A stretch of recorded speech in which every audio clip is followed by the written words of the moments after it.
mais uma sessão, esta intitulada Religião em suas relações globais, aproximações.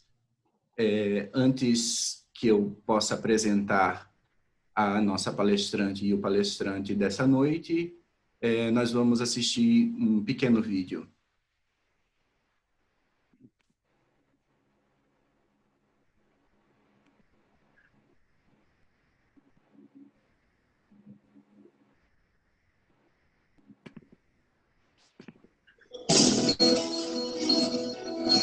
I'm Joel Carpenter, and I direct the Nagel Institute for the Study of World Christianity at Calvin College.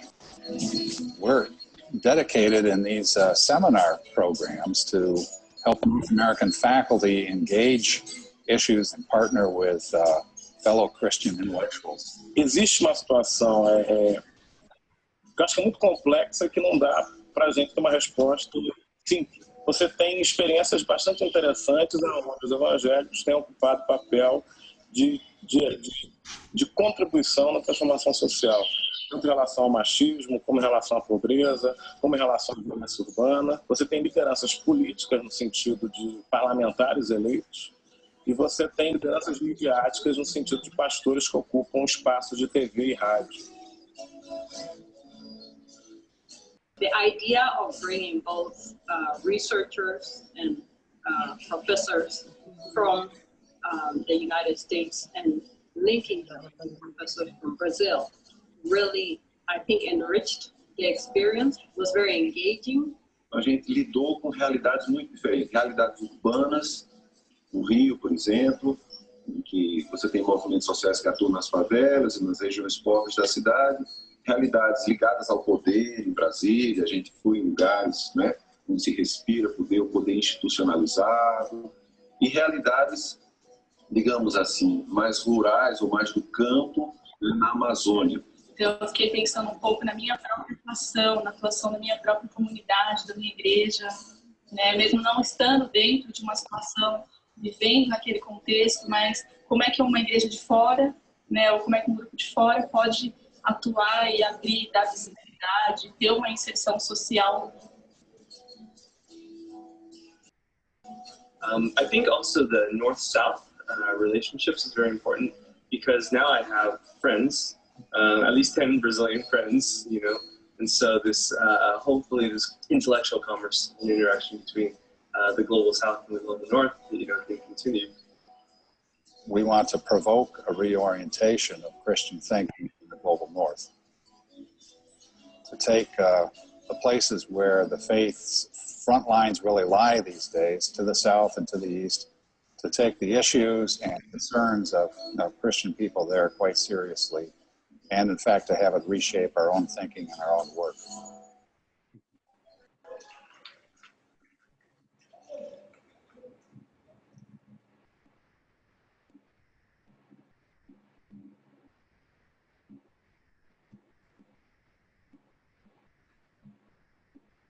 Isso, boa noite a todas e a todos que entraram durante o vídeo. Seguimos com a nossa sessão Religião em suas relações globais, aproximações. E agora, sem mais delongas, eu gostaria de chamar, para que tenhamos uma conversa a partir de agora, a doutora Amy Reynolds.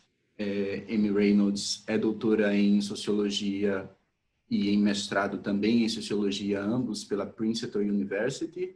Ela também possui um mestrado em Políticas Públicas pela Georgetown University e é professora de Sociologia do Eton College.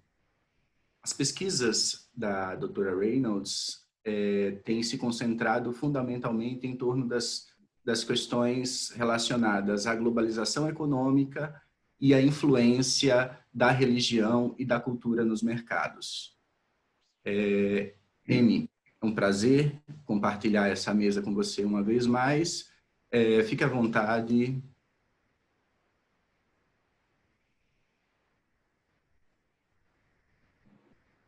Okay, thank you very much. And thank everyone for being here late Friday evening. Muito obrigado. Eu agradeço a todos por estarem aqui numa sexta-feira à noite. Eu sei que já é tarde. Também gostaria de agradecer aos organizadores. Eu fico impressionada com a capacidade de vocês reunirem esse grupo. Então, nas sessões que eu estive hoje, eu realmente apreciei muito as perspectivas históricas e as lições que podemos aprender do Brasil e dos Estados Unidos e como nós dois entendemos essas mesmas realidades que estamos vivendo, muito semelhantes. Não tenho certeza se vocês me perguntariam em 2013, se me perguntassem onde estaríamos em 2020, se eu conseguiria ter adivinhado, mas eu sei que nessa sessão os conceitos de evangélicos e da globalização são conceitos muito amplos. E mesmo hoje eu sei que muitas pessoas trouxeram essas variações dos temas que estamos conversando sobre os evangélicos. Então, eu gostaria de começar falando um pouco sobre o que eu estou pensando em termos de evangélicos e globalização. Estou interessada em explorar a ideia de como organizações cristãs internacionais estão respondendo a alguns dos desafios principais associados à globalização, que eu diria que estão crescendo na desigualdade econômica e a persistência da pobreza. Eu acredito que essas organizações, embora não sejam as melhores representantes dos evangélicos, mas são, na verdade, importantes atores no campo evangélico. Essas organizações normalmente têm trabalhado com igrejas que apoiam evangélicos, quer saibam ou não o que estão fazendo, mas no fim dessa fala, eu vou trazer essa questão de da representatividade dos evangélicos. E quando eu falo das organizações internacionais, eu falo das raízes cristãs que estão cruzando os espaços, estão indo para além, por causa das tecnologias de comunicação que têm sido disseminadas, por exemplo, aqui a tradução simultânea através do Zoom, e também tem acontecido justamente porque a mesma globalização também tem trazido outras questões negativas. Essas organizações das quais eu estou falando estão tentando trazer a questão da pobreza e da desigualdade com relação ao trabalho de desenvolvimento. Então, eu vou falar sobre atores cristãos no setor de desenvolvimento. Vou falar um pouco sobre isso. A realidade de muitas pesquisas que existem no meu campo nem sempre percebem como os atores religiosos, o papel que eles têm no trabalho do desenvolvimento econômico. Então, quando falamos nisso, falamos de outras questões econômicas, ainda que os políticos tragam muito essa questão da economia, mas como que os cristãos estão moldando as questões econômicas no nosso mundo. Como antropóloga, Jill de Temple falou sobre como o desenvolvimento e a religião, nós precisamos ir para além do pensamento da maneira como os atores religiosos se engajam com o trabalho religioso e desenvolvimento e como o projeto se trata muito também de lidar com a pobreza. Eu vou fazer 3 argumentos hoje e talvez isso ajude. Primeiro, eu gostaria de falar sobre os atores cristãos nacionais. A gente vê esse setor de desenvolvimento, mas a atenção à pobreza normalmente ignora a desigualdade econômica. Essas organizações, em segundo lugar, enquanto elas se tornam mais engajadas economicamente, elas não necessariamente defendem uma alternativa ao sistema. E terceiro argumento, mesmo que essas organizações estejam tentando ser nacionais e transnacionais, muitas delas não lidam com questões de desequilíbrios de poder que existem entre os países, e é uma questão que, mesmo que prestemos atenção à retórica, não necessariamente lidamos com isso na prática. Então, gostaria de falar um pouquinho sobre o que eu quero dizer do setor de desenvolvimento E eu sei que isso pode ter significados diferentes. Quando eu falo do setor de desenvolvimento, eu estou falando amplamente de atores governamentais, de mercado, da sociedade civil, que estão envolvidos com esforços que basicamente reduzem a pobreza e a marginalização. E o foco necessário para o desenvolvimento mudou ao longo do tempo. Então, talvez no meio do século XX, talvez 1950, quando havia esse projeto de desenvolvimento da ONU tentando conceber quem seriam os atores centrais e existiam essas questões centrais com ênfase na tecnologia e como aumentar o acesso tecnológico a países mais pobres. Mas à medida que caminhamos mais no século XX com a Guerra Fria e o capitalismo global e ideologias do livre mercado, focamos mais no Estado como atores para desenvolver um estado de bem-estar social, bem-estar econômico. E haviam também alguns atores privados. Alguns de nós, quando pensamos em desenvolvimento, talvez pensemos nos Objetivos de Desenvolvimento do Milênio ou dos Objetivos de Desenvolvimento Sustentável, conforme 2015, que lidaram com questões como a pobreza absoluta e outras questões ligadas à pobreza, como educação, a qualidade de instituições de governança, a vulnerabilidade ao desastre, acesso à água limpa e as consequências da mudança climática. Estão formadas ideias da economista Amartya Sen, que lida com questões de pobreza e riqueza ligadas ao tipo de agência, no sentido de ação que as pessoas têm no mundo. Talvez pensamos nos atores presentes no desenvolvimento e vimos nesse vídeo, por exemplo, algumas questões ligadas à visão mundial, que é uma instituição cristã, protestante, e o orçamento dessa instituição chega a quase 3 bilhões de dólares. E talvez possamos pensar também no Tear Fund, que é uma outra organização do Reino Unido, o Exército da Salvação. E a historiadora Heather Curtis já notou no trabalho humanitário essa mentalidade cristã. Ela fala como que os novos atores religiosos eram originalmente imbuídos com um senso de que a América seria o grande civilizador e evangelizador do mundo. Então, é um arcabouço colocado em linguagem cristã.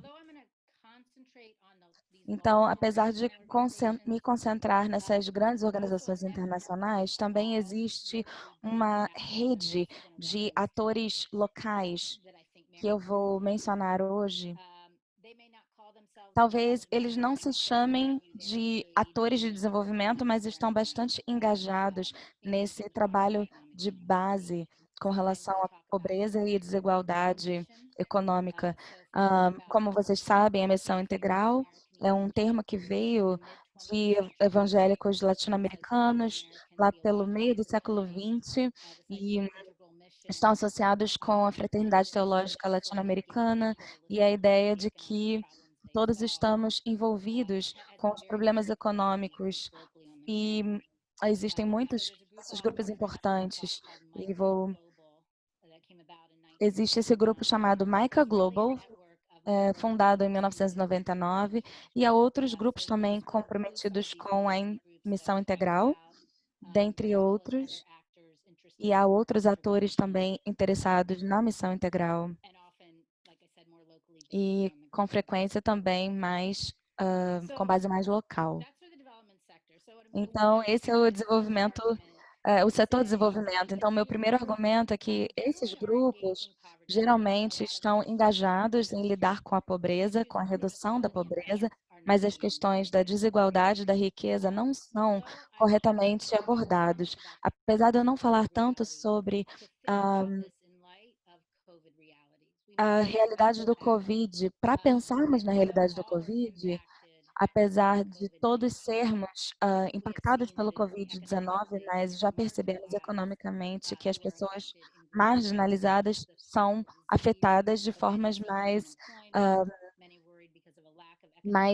graves. Muitas pessoas desempregadas, buscando segurança econômica e, ao mesmo tempo, vemos que aqueles que têm riqueza tiveram alguns benefícios. Eu estava lendo recentemente um artigo de Forbes que só 2 meses da pandemia eles encontraram no Amazon.com que algumas pessoas ganharam 25 milhões de dólares. E um artigo sobre o Quênia, como que eles estão tentando criar suas próprias macas hospitalares, porque o sistema hospitalar não estava dando conta de combater a doença. Nos Estados Unidos, estamos lidando com o fato de que há diferentes acessos à educação escolar. Então, a escola se tornou virtual e fechou as portas. Então, existe um aumento desse abismo educacional entre pessoas que podem e pessoas que não podem pagar. Então, se focássemos apenas no Covid-19, o custo para todos, talvez a gente pudesse perder um pouco do tamanho dessa lacuna que existe. E com relação ao setor de desenvolvimento, na época dos anos 70, acho que podemos ver bastante desigualdade, mas também nos anos 80, vemos o problema da pobreza também crescendo e vimos esse foco na pobreza fazer crescer a desigualdade econômica. Então, essa é uma tendência que temos visto e eu quero falar que os grupos de desenvolvimento cristão, eles não estão focando em pobreza versus desigualdade econômica, é uma tendência que tem crescido mais recentemente, embora muitos não tenham antes pensado nas implicações. Inicialmente, o que vemos também hoje em dia são mais parcerias no setor de negócios. Então, embora seja um setor mais ligado ao Estado, mas eles contam muito com o setor privado para resolver o problema através de alianças com parceiros de negócios. E a gente pode ver isso na International Aid no Reino Unido. E temos tido algumas pessoas de negócios na linha de frente. E como vemos isso com relação aos grupos de desenvolvimento cristãos que trabalham em redes de valor global que prestam atenção em como que esse valor econômico é colocado de forma popular. Podemos ver as pessoas que lidam com, por exemplo, o processamento de café, quem é que faz o trabalho disso e como que podem aumentar o valor do trabalho dessas pessoas. Então, esse modelo de rede de valor global, onde o que eles não fazem é desafiar aonde de fato está o valor nesse sistema para que algumas pessoas tenham lucro. E se prestarmos atenção nas estratégias da visão mundial e de outros atores, eles usam essa rede de valor global e eles tentam agir conforme a ação do mercado. Então, tem muitos programas com ONGs que lidam com o desenvolvimento, a subsistência e na última década, querem aumentar o impacto que esses grupos de desenvolvimento têm no mundo, como que podem aumentar a riqueza dos indivíduos, ainda que não consigam fazer isso numa escala macro. Então, o que eu quero argumentar, que eu acho interessante aqui, é que as organizações evangélicas parecem estar seguindo essas abordagens dominantes. Não é de surpreender que muitos desses grupos conseguem financiamento desses grupos para fazer o seu trabalho. Então, é uma forma de agir junto com o sistema. Mas eu acho que o que há uma tensão e existe uma dissonância cognitiva é que a maioria dessas organizações falam da pobreza como uma questão relacional. Então, levantamento que fizemos com 100 grupos nos Estados Unidos que trabalham no setor humanitário, o livro mais comum que eles falaram é um livro de Bryant Myers, que foi lançado no fim do século XX, que fala sobre o conceito de pobreza como a quebra de relacionamentos, um com o outro, consigo mesmos, que tem com Deus e que tem com a terra. Então, a pobreza não se trata só de uma questão econômica, embora tenha repercussões, consequências econômicas. Nos Estados Unidos, que se você perguntar para esses grupos de desenvolvimento qual seria a teoria de mudança, essa palavra surgiria. E isso tem muito a ver com a missão integral de que falei na América Latina. Entretanto, raramente essas ideias de relacionamentos estão ligadas a ideias econômicas de forma prática, da maneira que esses grupos tratam. Então, fechando esse ponto da minha fala, eu argumentaria que há muita linguagem e fala sobre como os pobres estão ligados aos ricos e como que os grupos cristãos estão que a pobreza não se trata só do oposto da riqueza, mas uma consequência de como a riqueza é distribuída. Uma segunda questão que está ligada à primeira é dizer que a maioria desses atores internacionais não estão realmente engajados em desafiar o sistema, porque, novamente, se formos levar a nossa atenção ao setor de desenvolvimento, a gente percebe que nos anos 60 e 70, eles desafiavam muito as dinâmicas. Então, as raízes do movimento do mercado justo e alguns atores que eram religiosos desafiavam o sistema vigente. Se lermos alguns documentos da ONU daquela época, falava sobre como as igrejas tinham muito a dizer sobre as desigualdades econômicas e, de certa forma, tinham até mesmo uma voz profética. Então, por que não vemos isso hoje? Então, alguns diriam que isso tem um pouco a ver com o fato de que os evangélicos foram assimilados pelo Estado em muitas formas. Isso aconteceu nos Estados Unidos, mas à medida que essas organizações recebiam financiamento para o seu trabalho, eles diminuíam a sua habilidade de falar contra o sistema que os apoiava. Hoje, mais cedo, falamos sobre grupos evangélicos e a necessidade de reformar o sistema. O que é interessante para mim é que há uma falta de confiança nas elites e nas instituições políticas, mas não existe muita desconfiança vocalizada contra o sistema capitalista. De muitas formas, as pessoas estão marginalizadas, mas não estão prontas a desafiar o sistema e ir contra ele. Então, muitos grupos fazem dessa forma hoje. Muitas vezes a religião quer prever, tem visões de querer prever o que vai acontecer com o casamento, aborto, do que o que vai acontecer com a economia e a pobreza. Então, tem alguns exemplos de grupos que estão tentando mudar essa dinâmica e eu tento estudá-los para ver o que estão fazendo. Nesse momento, por exemplo, o Tear Fund, que novamente tem escritórios ao redor do mundo inteiro, publicam bastante sobre economias circulares, economias restauradoras e a defesa política é central, o apoio político central no trabalho que eles fazem, mas acredito que seria melhor, mais rico para nós prestarmos mais atenção a atores locais, atores mais regionais, e principalmente na América Latina e na África.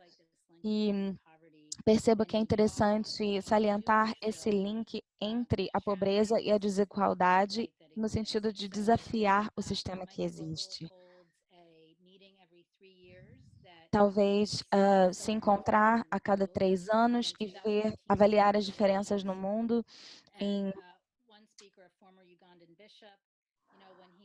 Houve um palestrante, um bispo na Uganda, que trouxe o fato de que as conversas, os diálogos sobre o desenvolvimento precisam focar no problema da riqueza ao invés do problema da pobreza.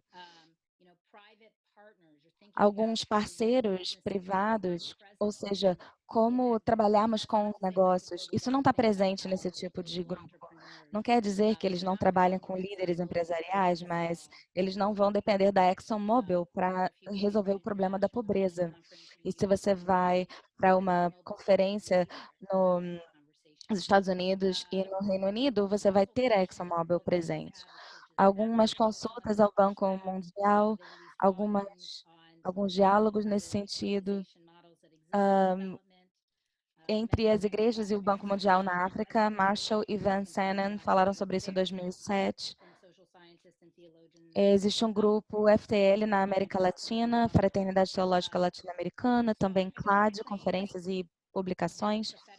Então, não quero dizer que não existe uma voz profética, mas que a questão mais dominante, a voz mais dominante evangélica, normalmente não resiste ao sistema, mas tem afirmado o sistema e tem tentado trabalhar com o sistema vigente. Então, não se trata que não só estão trabalhando com a pobreza e não com a desigualdade, mas também não estão desafiando o sistema, e existem oportunidades teológicas de se engajar com isso. E o último ponto que eu gostaria de discutir é pensar sobre as dinâmicas de poder que existe entre os atores evangélicos, os protagonistas evangélicos. Então, existem muitos atores evangélicos que tentam confrontar a pobreza, só citei alguns, mas a maior parte do poder econômico tem estado localizado no Reino Unido, nos Estados Unidos e na Europa. A ideia das parcerias entre as igrejas serem transnacionais foram uma questão de retórica nas últimas décadas. Gina Freeman escreveu um livro recentemente sobre o Tear Fund e o Reino Unido. E alguns levantamentos que eu fiz fortalecendo os atores locais. Então, no sentido retórico, lidando com os desequilíbrios de poder das grandes organizações internacionais e seus parceiros locais, é muito comum. Vamos ouvir muito falar sobre isso. Entretanto, na realidade, o que vejo que há muitos nesses grupos internacionais, eles estão dando as cartas porque têm, de fato, o poder. Então, isso não é surpresa para ninguém, de que quem tem dinheiro é que dá as cartas, por assim dizer. E eu fico impressionada que esses tipos de grupos normalmente têm diretrizes para esses doadores e também os beneficiados, e os tipos de benefício que são colocados nesses grupos locais que são beneficiados. E existe essa questão de estarem envolvidos ao longo do tempo. Mas, novamente, eu acho impressionante o foco nos relacionamentos e como os evangélicos falam tanto sobre relacionamentos corretos e esse desequilíbrio de poder que acaba não sendo abordado na prática tanto quanto poderia. Vemos as mesmas questões também com relação a outros países, então eu tenho falado, na verdade, da questão estadunidense, porque é a que eu conheço melhor. Existem comunidades marginalizadas também. Existem organizações sem fins lucrativos tentando ajudar essas comunidades, mas muitas vezes há pouco financiamento e e são normalmente lideradas por brancos. Então, eu poderia falar muito mais sobre desequilíbrios de poder nesse setor, mas mais um sobre a questão transnacional tem a ver com gênero. E aqui, essa é uma questão que não se trata só dos atores de desenvolvimento se pareçam com outros atores de desenvolvimento, mas são, na verdade, piores. Nessas organizações, muitas vezes são lideradas por homens e há problemas desproporcionais de pobreza no mundo que afetam as mulheres mais fortemente. Então, os evangélicos estão lidando com a pobreza, tem muita atenção dada a isso, mas existe uma falta de atenção a relacionamentos, em que termos a pobreza, a desigualdade, assim como os atores estão impedindo a sua própria habilidade para responder. Então, vou finalizar aqui com alguns comentários finais. A globalização econômica tende a ser algo que eu me interesso muito e, por isso, escolhi falar sobre isso, é um assunto que eu domino, mas existem alguns aspectos importantes da globalização que podem agregar, que seriam atitudes com relação a imigrantes e a refugiados, principalmente o que tem mudado na última década, um aumento de uma retórica anti-imigratória e muitas vezes isso é apoiado pelos evangélicos e eles têm essas respostas anti-imigrantes e com o Covid-19 podemos falar sobre o medo que foi mencionado mais cedo hoje, que muitas vezes ajuda a orientar essas políticas que restringem os imigrantes e os refugiados. E o último ponto, para fechar, será que esses grupos poderiam representar os evangélicos em geral? Eu não acho que seja o caso. Eu tenho muita experiência em participar desses grupos, ir a conferências. Eles não vão geralmente estar associados com políticas mais fundamentalistas. Nos Estados Unidos não há muito apoio ao Trump e muitas vezes as políticas de bem-estar social dos Estados Unidos estão fracassando com muitas pessoas, mas a realidade é que esses grupos, apesar das pessoas que estejam à frente não representem a mentalidade da maioria dos evangélicos, muitos desses evangélicos fazem doações a essas grandes organizações internacionais. Então, nos Estados Unidos, quanto mais esses evangélicos fazem essas doações, como igrejas muito grandes, as pesquisas mostram que os evangélicos que fazem essas doações, eles querem saber para quem estão doando. O que eles estão fazendo, essas organizações, muitas vezes é apoiada por indivíduos que estão mais na base. E também acredito que essa ideia de se concentrar na pobreza acima da desigualdade e da riqueza é algo muito visto na comunidade evangélica, onde se fala de relacionamento entre a riqueza, a pobreza e a desigualdade e não recebe a atenção que deveria receber. Muito obrigada.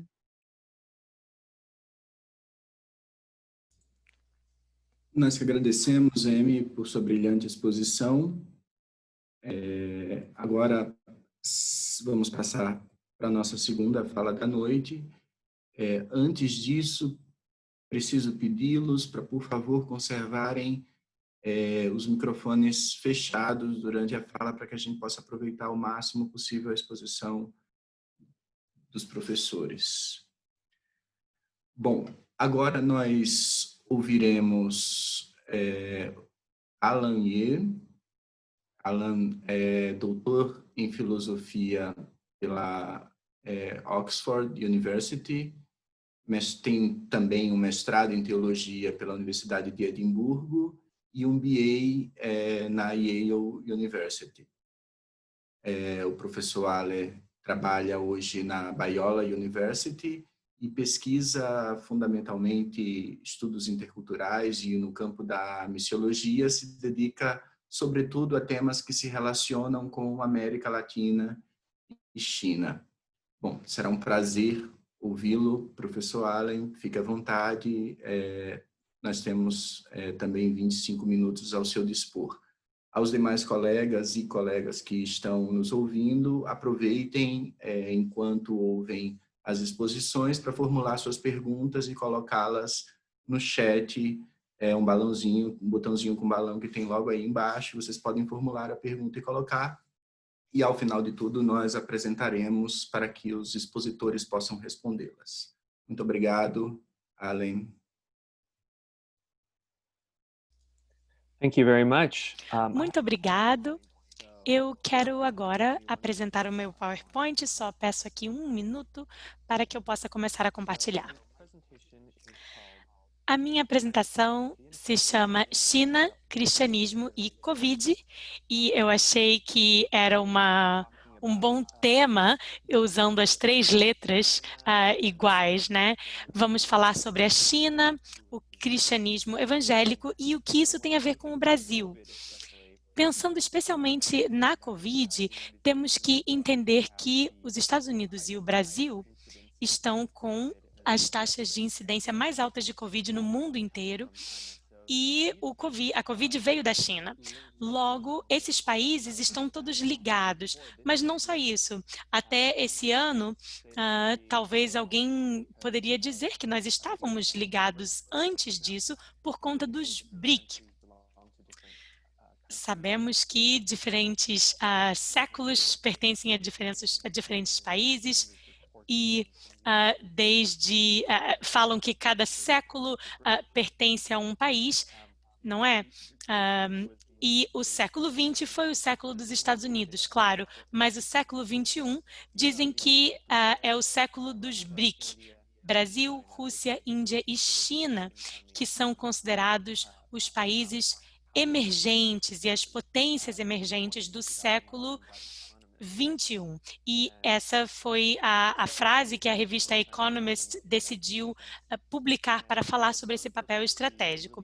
Portanto, no século XXI, nós percebemos que vai haver essa luta de poderes, potências econômicas e, de muitas maneiras, também percebemos uma semelhança no estilo de liderança dos líderes desses 3 países, Trump, Bolsonaro e o presidente Xi Jinping. Então, hoje, nós vamos falar sobre 4 assuntos. Primeiro, vamos falar do cristianismo chinês atual. Depois, vamos falar do governo chinês hoje. E, em terceiro lugar, vou falar sobre esse processo de tornar a igreja cristã na China mais autóctone. E, em quarto lugar, vamos falar de algumas lições que o Brasil pode aprender com a China e também os Estados Unidos podem aprender da mesma maneira. Vamos falar sobre o cristianismo cristão hoje. Acredito que existam muitas ideias equivocadas a respeito da igreja cristã na China. Quando a gente conversa com as pessoas fora da China, as pessoas pensam que o cristianismo é proibido na China. Se você disser que você é cristão, você vai ser preso na hora, vai ser expulso do país. E eu quero agora desmistificar algumas dessas declarações, porque elas não são totalmente verdadeiras. A primeira coisa, o mito de que o cristianismo é ilegal na China. Isso não é verdade. Na verdade, o cristianismo é uma das religiões oficiais do Estado, uma de muitas religiões. Então, dá para ser cristão na China e dá até para frequentar igrejas publicamente no país. O que é ilegal é o evangelismo. Não se pode evangelizar, mas pode ser cristão. Você pode participar de um culto publicamente, abertamente. Em terceiro lugar, existe essa mentira de que a igreja Three Self é ruim. Essa é a igreja oficial institucionalizada da China e nós sabemos que esse Three Self, na verdade, é aquela igreja autogovernada, autossustentada e autopropagadora, e essa foi uma ideia que foi defendida por Rufus Anderson e pelo missiólogo britânico, Rufus Dent. Ele dizia que os missiólogos, quando estivessem, na verdade, os missionários, quando estivessem pregando, deveriam, então, garantir que as igrejas se tornassem autossustentadas, proclamadoras e autogovernadas. Isso não é uma coisa ruim, era uma ideia até boa, mas temos que pensar a esse respeito. O terceiro ponto é que o movimento patriótico cristão chinês de Três Altos e as igrejas clandestinas trabalham uma contra a outra. E isso não necessariamente é verdade. Não é que elas sejam inimigas, esses dois movimentos. E, em quarto lugar, seria a declaração de que o cristianismo é a religião mais perseguida da China. Na verdade, os uigures, os muçulmanos no norte da China, são muito mais perseguidos que os cristãos, e também temos os Falun Gong, que também são chamados de Falun Dafa, que são uma religião que está relacionada ao budismo e ao taoísmo, e eles são muito mais perseguidos. Então, os cristãos não são os mais perseguidos na China. O que é ilegal?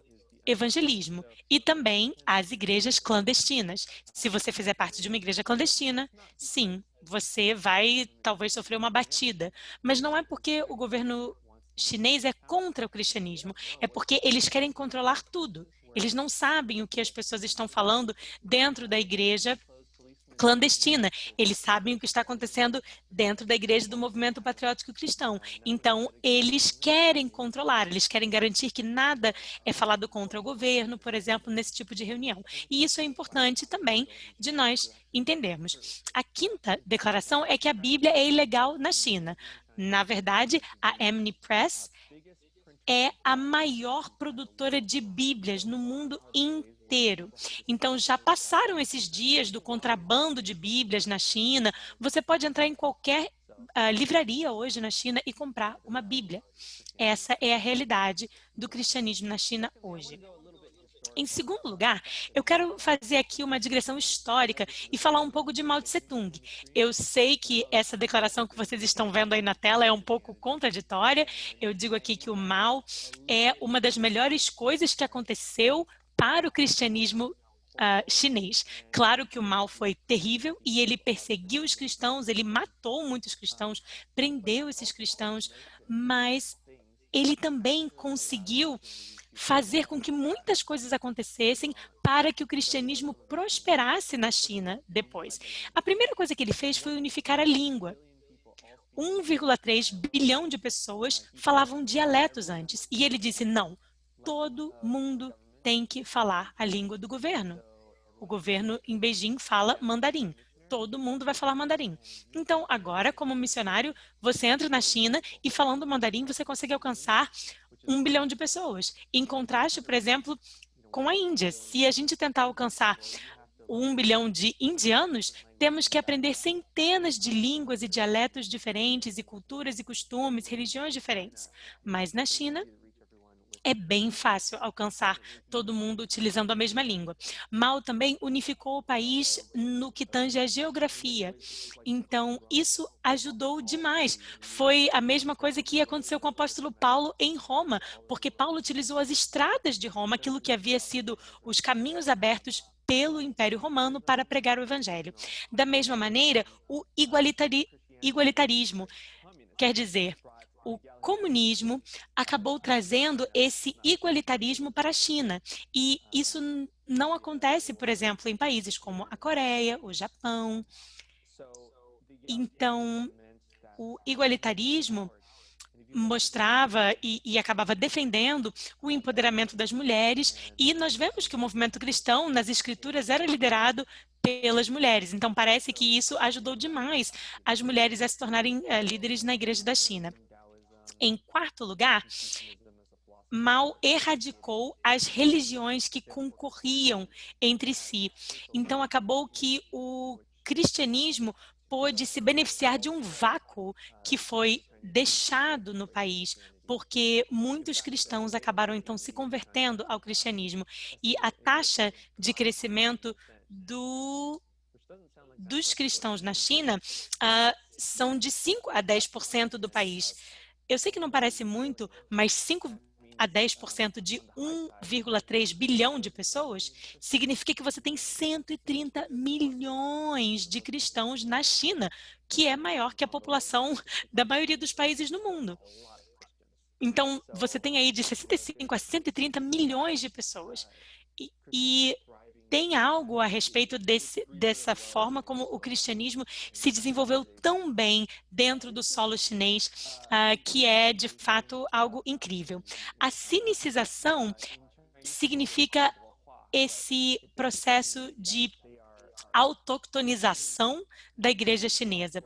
O que acontece? Eles contextualizam o evangelho para a sua própria realidade. E essa é uma questão muito importante e há muito desenvolvimento teológico acontecendo que fala dessa sinicização. Agora eu quero falar sobre o governo chinês hoje. Desde Mao, nós vemos um afrouxamento. O segundo presidente do Partido Comunista foi Deng Xiaoping e ele tinha essa política de portas abertas, a ideia de abraçar a economia global, abrir as portas e trazer um pouco mais de liberdade. E cada presidente, desde aquela época, foi afrouxando as coisas cada vez mais até chegarmos ao presidente Xi, que deu uma apertada de novo. E eu lembro de ir à China, por exemplo, um pouco antes da eleição do Xi, e já dava para usar as redes sociais, mas hoje em dia já não dá mais. Então, algumas pessoas dizem que ele é o presidente mais autoritário desde o Mao. Mas, antes de eu entrar nisso, eu quero falar um pouco sobre a igreja governamental chinesa. São, na verdade, eles fazem parte do governo. Eu já falei sobre o TSPM. Nós também temos o CCC, China Christian Council, que seria o corpo que governa a igreja institucional, e temos também o SARA, que é a Administração Estatal para Assuntos Religiosos. Então, todas as atividades cristãs na China são monitoradas através desses 3 braços do governo chinês. Agora eu quero falar sobre a sede do CCC em Xangai. Aqui vocês estão me vendo com o reverendo Gao Feng, que é presidente do CCC. Eu visitei a sede deles em Xangai e é bem contextualizado. Você entra e vê um mosaico chinês da última ceia de Jesus e tem, por exemplo, uma imagem da Arca de Noé com um panda entrando na arca. Então, eles estavam tentando, de fato, contextualizar o evangelho ao contexto chinês. Algumas iniciativas do governo que nós precisamos entender. As restrições às redes sociais. Essas redes especificamente, Google, Twitter, Facebook, YouTube, foram substituídos por versões chinesas, como Baidu, Weibo, WeChat e Youku.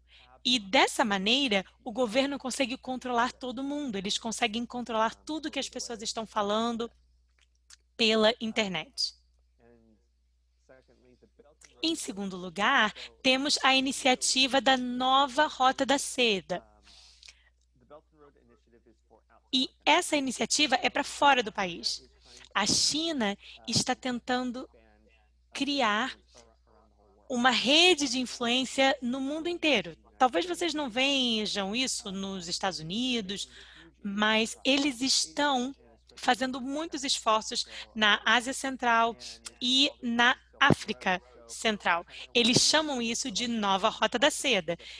A China vai para um país e começa a construir parte da infraestrutura para proteger os recursos naturais, por exemplo, e ter acesso à geografia nesses locais.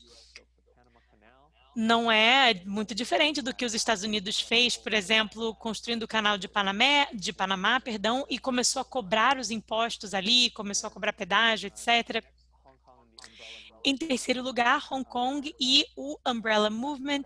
Talvez vocês saibam que Hong Kong era para ser um governo com 2 sistemas. E Hong Kong era considerada uma região administrativa especial e eles poderiam se desenvolver democraticamente, claro, sendo ainda propriedade da China, mas eles começaram a perder vários dos seus direitos e começaram a fazer vários protestos para reclamar contra essas questões, e a China reagiu de maneira muito forte e acabou restringindo muito as liberdades da população de Hong Kong. Eu não sei exatamente qual vai ser o futuro de Hong Kong, mas nesse momento Beijing está está se opondo a Hong Kong. E também temos desenvolvimentos particulares, privados, como o Alibaba, Dalian Wanda, que são todas posses do homem mais rico da China, a competição de triatlon Ironman, os cinemas da rede AMC e a Copa do Mundo da China, né? A Copa da FIFA da China.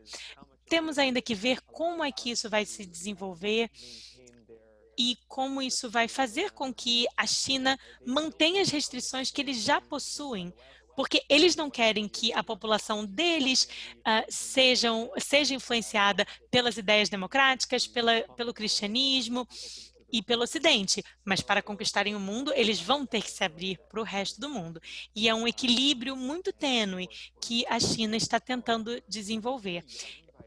O presidente Xi é muito jovem, então eu não sei quanto tempo vai durar o reinado dele, mas pode ser um período bem longo. Em terceiro lugar, essa autoctonização do cristianismo chinês.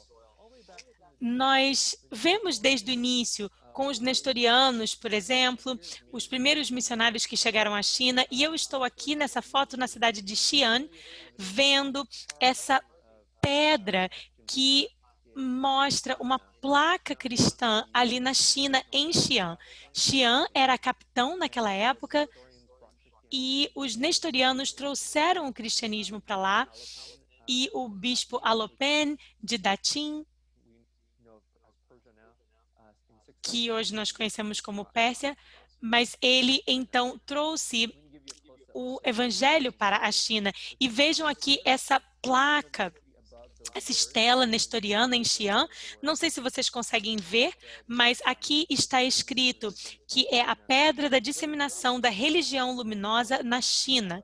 E aqui em cima dá para ver a cruz, um close da cruz. E essa é uma cruz nestoriana, foi trazida da Pérsia através da rota chinesa, e os chineses têm muito orgulho disso, porque foi muito contextualizada. Vocês podem ver as nuvens, que simbolizam o taoísmo, a flor de lótus, que representa o budismo, e a cruz do cristianismo. E o cristianismo cristão é muito contextualizado. Alguns chamariam isso de sincrético, mas ele está muito contextualizado. Se você for ao Nanjing Union Theological Seminary, que é um dos principais, tá? A China tem 22 seminários que são aprovados pelo governo. Eu fui lá visitar em 2011 e depois em 2019, e eles tinham acabado de construir essa capela enorme. E olha ali o símbolo que está na porta da capela do seminário, é uma cruz nestoriana.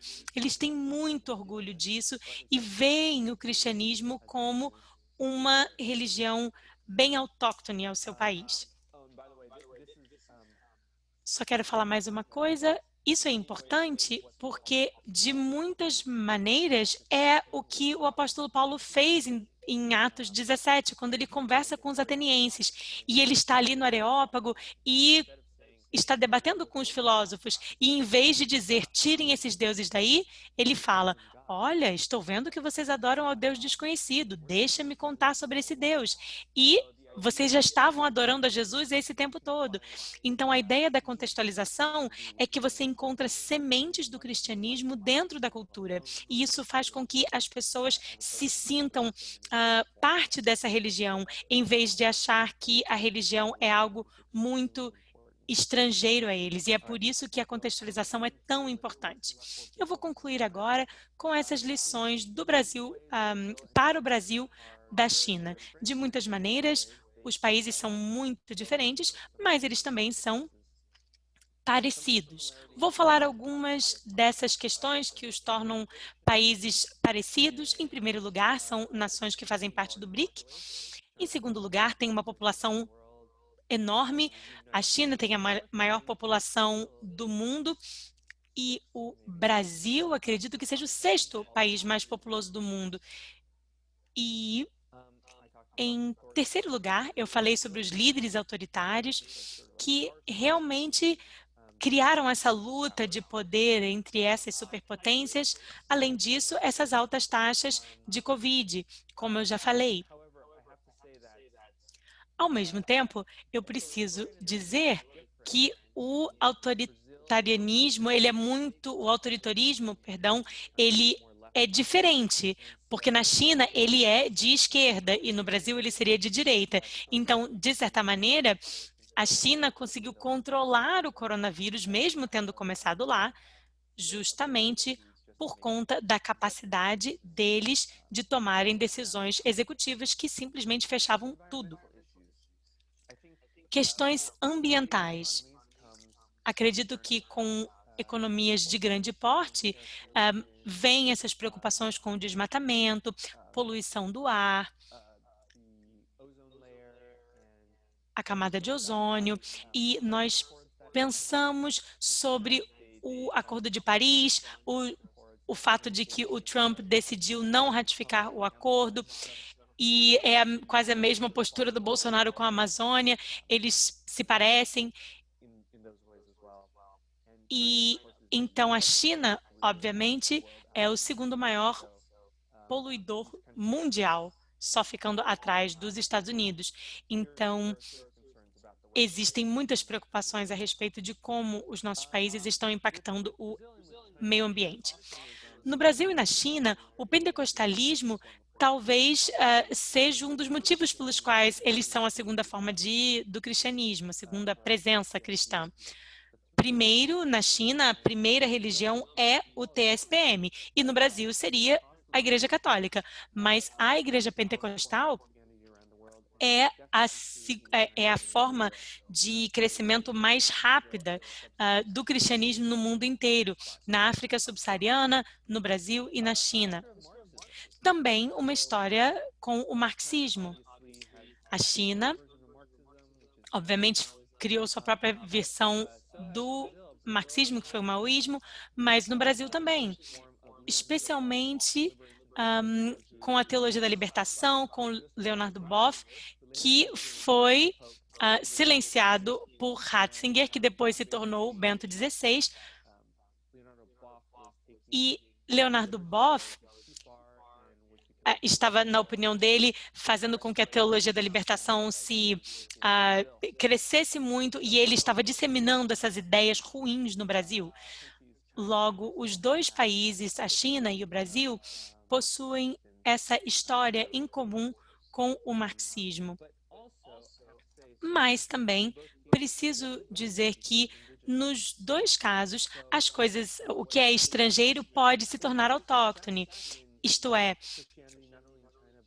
o cristianismo, não só na China como no Brasil, conseguiu ser bem-sucedido sim, porque ele consegue ser visto como uma religião que está se desenvolvendo ali no terreno daquele país e acaba se desenvolvendo melhor por conta disso. Mas também há diferenças. No século XXI, temos visto que a China está melhorando e tendo um momento de crescimento econômico, mas o Brasil não. O Brasil tem tido muita esperança, mas muitos problemas na economia, crises. Os dois países sediaram as Olimpíadas, por exemplo, e acabou sendo um momento de grande crescimento do país, mas acredito que as Olimpíadas no Rio de Janeiro, em 2016, acabaram trazendo muito mais dificuldades no final das contas. Então, nesse momento, o Brasil também já teve muitas revoltas, a China conseguiu controlar muitos desses movimentos populares, mas porque o Brasil é uma democracia mais aberta, sofreu um pouco mais com esses movimentos e revoltas populares. Em segundo lugar, temos a homogeneidade chinesa que se contrapõe ao multiculturalismo brasileiro. Talvez seja até mais multicultural que os Estados Unidos, por exemplo, o Brasil. E neste caso, como eu já falei a respeito da Índia, fica muito difícil alcançar a Índia porque é um país muito diverso. E na China, por exemplo, por conta dessa homogeneização, fica mais fácil. Será que é possível tornar, então, no Brasil, o evangelho mais autóctone, uma igreja mais autóctone? Se nós conseguimos provar, por exemplo, com alguns símbolos, trabalhando na cultura, isso funciona. Mas será que no Brasil todo mundo tem histórias diferentes? Tem pessoas que têm raízes caribenhas, raízes africanas, raízes europeias, raízes asiáticas. O Brasil tem a maior população japonesa fora do Japão. E a questão é, será que funciona? Será que não funciona? Também existem formas diferentes de governo. Aqui, uma é mais de esquerda, outra é mais de direita. E, de maneira até irônica, parece que o cristianismo consegue se desenvolver melhor em meio à pressão, à perseguição. E se nós compararmos a China, a Taiwan, por exemplo, que é a mais democrática, existe uma taxa muito maior de cristãos na China que em Taiwan, mesmo Taiwan sendo uma nação democrática que tem liberdade religiosa. E apesar de cada país possuir uma forma dominante de cristianismo, eles são diferentes, claro. A Igreja Tree Self e a Igreja Católica são bem diferentes, apesar de serem vistas como igrejas mais ou menos estatais. E agora, também, essa ênfase ou falta de ênfase na educação teológica. Eu falei desses 22 seminários que são aprovados, sancionados pelo governo, mas a educação teológica latino-americana é um pouco menos equilibrada. Existem seminários, com certeza, mas muitos não chegam ao nível de doutorado e alguns são ligados a denominações, ligados a diferentes igrejas mais ocidentais e são influenciados dessa maneira. Então, não parece haver tanta ênfase na educação teológica aqui no Brasil. Então, para que eles possam desenvolver a sua teologia, precisa haver isso, como estamos vendo na China. Então, eu sei que recentemente, o comentário bíblico latino-americano acabou de ser publicado. Há um comentário bíblico sul-asiático, um comentário bíblico africano e acabou de sair o latino-americano. E isso foi uma parceria entre o Brasil e entre os países de fala hispânica na América Latina. Eu não sei o nome em português, mas em espanhol é o comentário bíblico contemporâneo. E esse é um bom começo para uma teologia mais autóctone. E nós esperamos ver mais disso. Agora, eu concluí a minha apresentação. Muito obrigada pela atenção.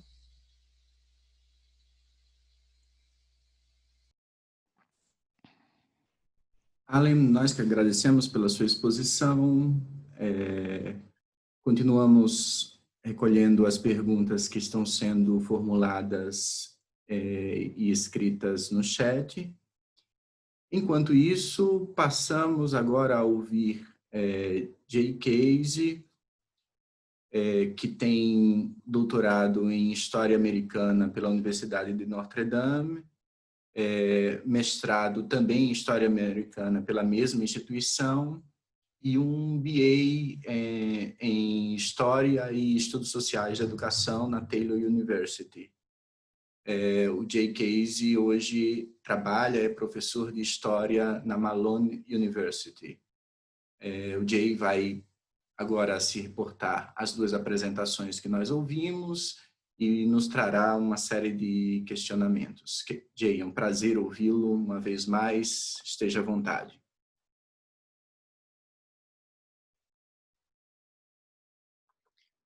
Thank you very much, Maxwell. It's a great honor to be here and take part in this Muito webinar. obrigada, Maxwell. É uma honra para mim estar aqui nesse webinar e fazer parte desse seminário. Eu fico feliz de ver muitas pessoas aqui. Eu estava com alguns de vocês em 2013 no seminário no Brasil, e é muito bom ver o rosto de vocês novamente. E quando acabamos aquele grupo de 2013, eu fiquei pensando sobre as muitas outras conversas que poderíamos ter e não tínhamos tempo suficiente, tínhamos outras limitações, então fico muito feliz que tivemos essa oportunidade de fazer isso aqui. E também eu fico feliz também de conhecer outras pessoas que estão participando dessa conversa agora e que não estavam presentes em 2013. Então, tivemos aqui duas grandes apresentações nessa sessão, muitas coisas para falar e provavelmente teremos o tempo limitado para falar sobre todas elas. Mas eu vou começar apenas dizendo, enfatizando algumas coisas que essas duas apresentações falaram e abordaram nesse webinar e que eu aprecio bastante, que também foram abordadas no Congresso de 2013 que participamos, que há alguns temas similares que existem na vida acadêmica e muitas vezes acabamos nos atendo a esses pequenos grupos acadêmicos de interesses próprios. Então, é muito interessante ter vozes mais amplas aqui. Tendo isso em mente, deixa eu só mencionar aqui alguns temas que foram salientados e que meio que juntam essas duas apresentações. Quando eu estava estruturando os meus comentários, eu fiquei pensando em provocar algumas reflexões sobre alguns assuntos mais amplos sobre o Brasil e os Estados Unidos. Uma dessas observações é que a fala da Amy do campo da sociologia tem implicações e sugestões para a teologia, e tivemos também a apresentação do Alan do campo da teologia com implicações sociológicas e sugestões. E isso foi algo que eu gostei muito dessa conversa transdisciplinar. Em segundo lugar, os dois abordaram as dinâmicas transnacionais no que tange ao engajamento cultural da parte dos cristãos, que eu acho que é uma abordagem importante. É claro que podemos fazer uma abordagem comparativa também, como já fizemos no Brasil e Estados Unidos, mas também acho que esse engajamento transnacional como um fundamento para análise também é importante. Em terceiro lugar, passando por essas duas apresentações, encontramos um tema de relacionamento entre cristãos comuns na base ou líderes autóctones com os esforços de cristãos de fora, trazendo ajuda, de certa forma. Alan falou um pouco sobre isso em outros escritos dele, mas superficialmente esse relacionamento talvez possa ser um tanto quanto direto para os participantes e para quem olha de fora, alguns observadores, possa parecer um tanto quanto complicado e multifacetado e até mesmo surpreendente. Mas eu vejo essas falas de Amy e do Alan esperançosas nas sugestões e implicações que tem. Não preciso elaborar muito sobre o momento estressante e um tanto quanto desencorajador o momento da história que vivemos, mas é muito bom pensar em como há esperança no reino de Deus, mesmo em meio a essas realidades desafiadoras. Eu tenho algumas perguntas específicas que eu gostaria que a Amy e o Alan respondessem relativas a esses temas. Primeiro, para a Amy, eu estou bem interessado nos seus comentários sobre a preocupação evangélica com relação a relacionamentos e como eles não são suficientes ou não dão conta. Por muitos motivos, eu acho que existe um ângulo interessante que você abordou. Mas será que você vê essas agências evangélicas falando sobre relacionamentos de uma forma que enfatiza o contato individual? E acho que há boas coisas que podem surgir disso. Então, por muitos motivos, acredito que esse ângulo é interessante, esse ângulo da preocupação evangélica pelos relacionamentos. Você acha que existe essa estrutura de que essas agências evangélicas falam sobre relacionamentos de uma forma que enfatiza o contato individual, como, por exemplo, a forma como eles veiculam essas informações, para mim, faz muito sentido, tanto pensando nessa questão historicamente, quanto na minha experiência pessoal e com muitos evangélicos, que essas agências, essas instituições são cheias de muitas pessoas e que pensam de forma individual, de uma forma cotidiana, individualidade e a devoção individual. Muitos evangélicos acabam privilegiando relacionamentos individuais como uma forma principal de se engajar com outros. Me parece que muitos dos evangélicos genuinamente querem ajudar o mundo e fazer o bem, mas é difícil eles conseguirem enxergar como fazer isso de uma forma mais ampla, a não ser imaginar essa relação de indivíduo para indivíduo. Acho que a grande popularidade da operação Christmas Child, ou Natal para as Crianças, do Samaritan's Purse, que eles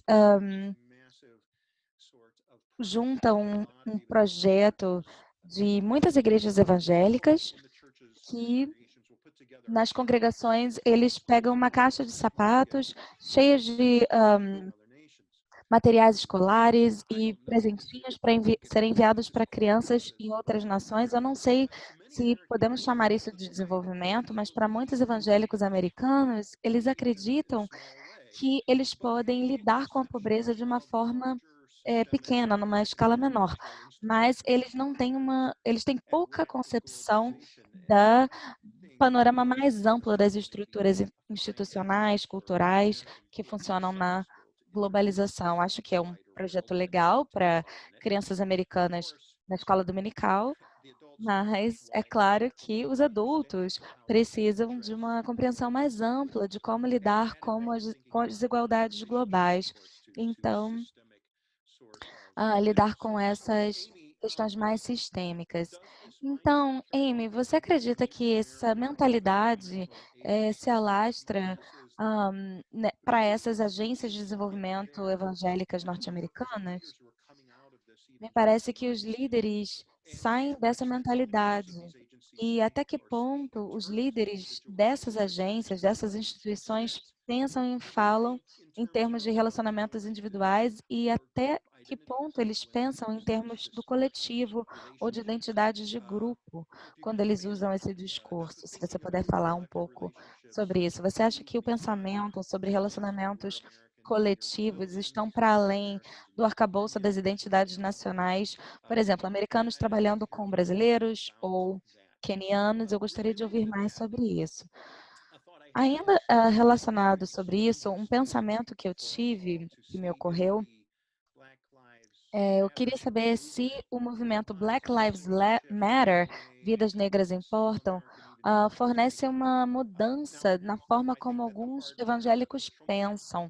Eu acho que alguns evangélicos pró-Trump, eles provavelmente resistiriam a qualquer discussão sobre questões estruturais no desenvolvimento, porque estão ligados à retórica política de Trump, que afirma que o racismo estrutural não existe, mas parece haver alguma indicação de que outros evangélicos e cristãos de outros naipes podem pensar mais profundamente em questões estruturais de raça, que talvez se traduzam em pensar em questões mais estruturais no que tange ao desenvolvimento ligados à globalização. Talvez sim, talvez não. Então, Amy, se você quiser falar um pouco sobre isso, eu adoraria ouvir o que você tem a dizer sobre isso.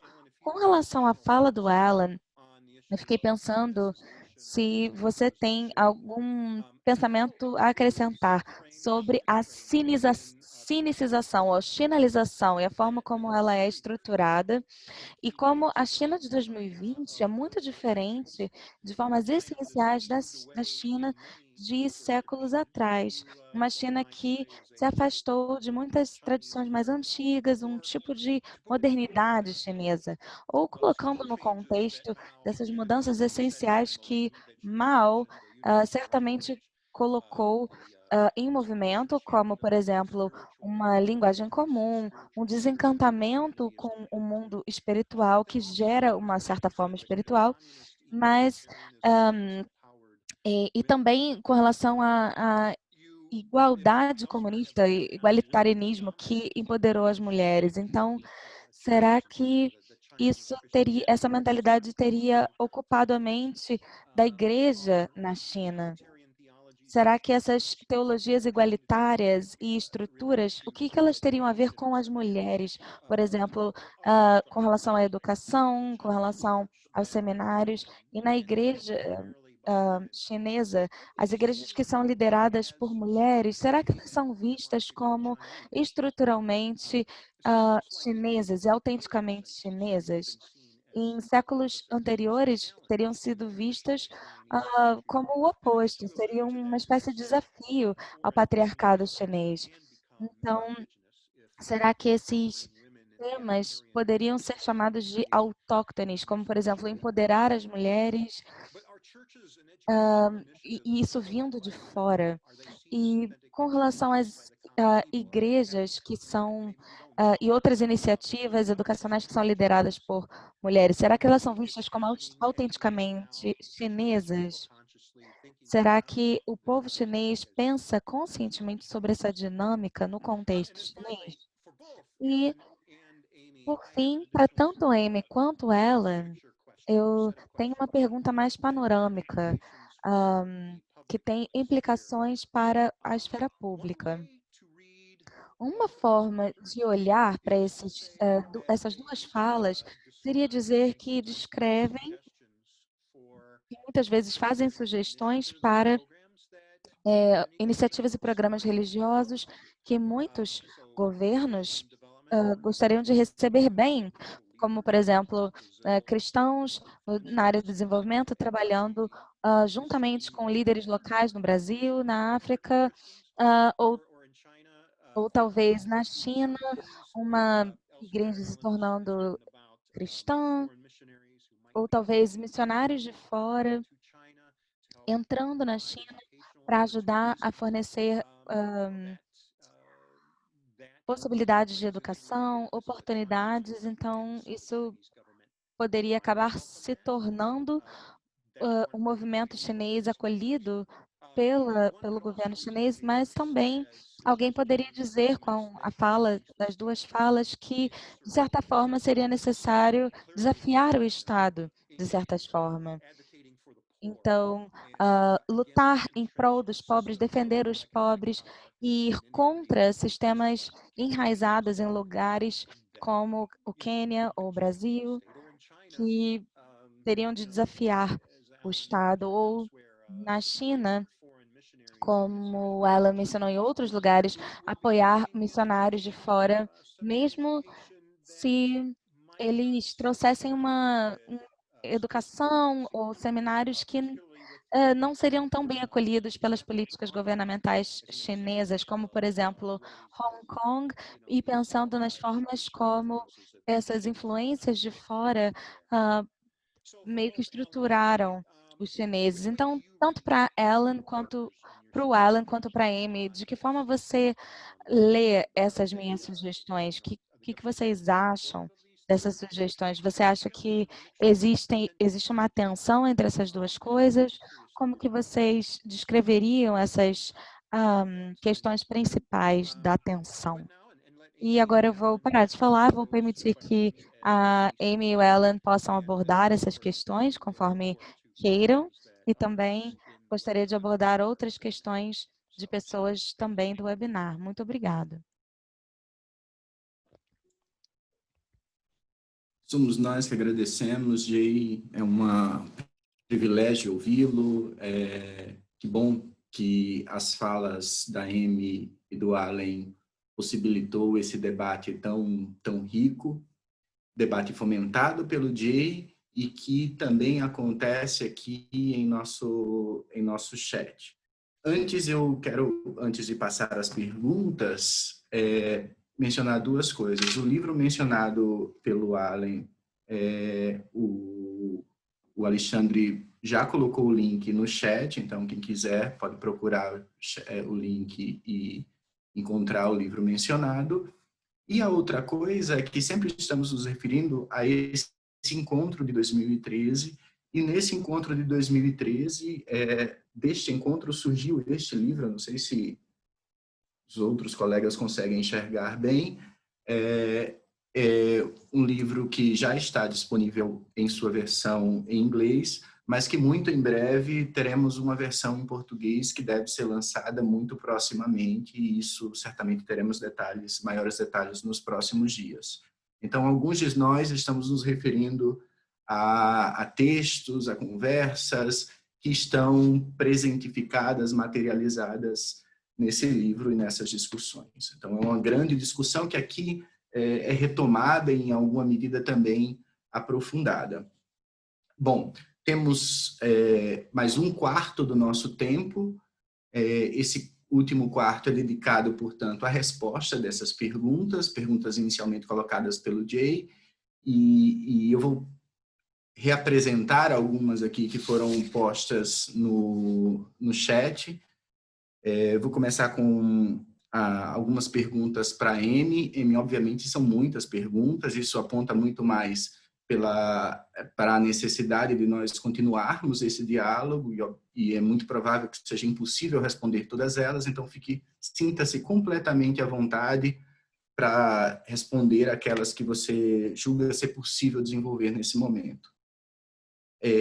Uma pergunta colocada pelo Isaac, ele quer saber a respeito do papel que os novos migrantes desempenham no enfrentamento dos desdobramentos, dos efeitos da globalização. Uma outra questão é colocada por Spivak. Ela cita um livro do Morfitt e gostaria de ouvir você a respeito do fato de que o Ministério Bíblico ele concede a oportunidade, Deus concede essa oportunidade à igreja para que ela se envolva com as pessoas pobres, e que isso teria a ver com uma própria noção de teologia encarnada. Então, como pensar isso dentro da perspectiva que você nos apresenta? Nessa mesma direção, nós tivemos outra pergunta que recupera uma noção do catolicismo. O catolicismo apresenta a ideia, em sua cosmovisão, de opção preferencial pelos pobres. E a pergunta é se isso haveria algo equivalente numa cosmovisão evangélica, numa cosmovisão protestante. E também se uma outra coisa que se coloca é se essa leitura, essa compreensão da riqueza como sendo uma bênção não provocaria um desequilíbrio na distribuição da riqueza, na concentração de riqueza. Essas são algumas das questões colocadas. Eu queria te acrescentar uma, peço desculpas por isso, mas porque, de fato, você trouxe uma série de questões muito instigantes, e acho que algumas coisas a gente precisa aproveitar. Você mencionou, em dado momento, acho que você foi brilhante em fazer um deslocamento entre o trabalho assistencial, que se desloca para pensar a perspectiva da pobreza, a redução da pobreza, mas que o foco, de fato, deveria ser pensar a distribuição da riqueza. E num dado momento da sua fala, você aponta que isso traria efeitos significativos, teria efeitos significativos em função de que a maioria dos dirigentes dessas organizações eram homens brancos. Então, isso traria efeitos para as mulheres e para os negros.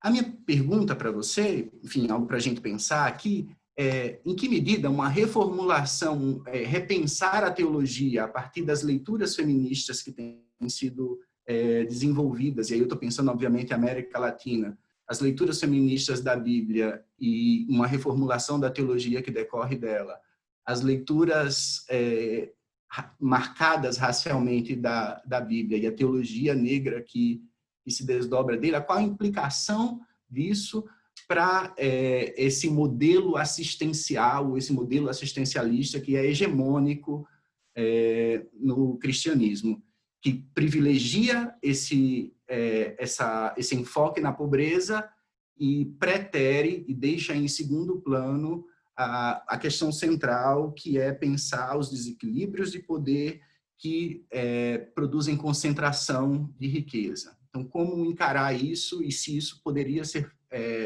um resultado desse repensar teológico a partir das teologias feministas e da teologia negra. Para o Allen, também temos um conjunto de questões que se apresenta para você, Allen.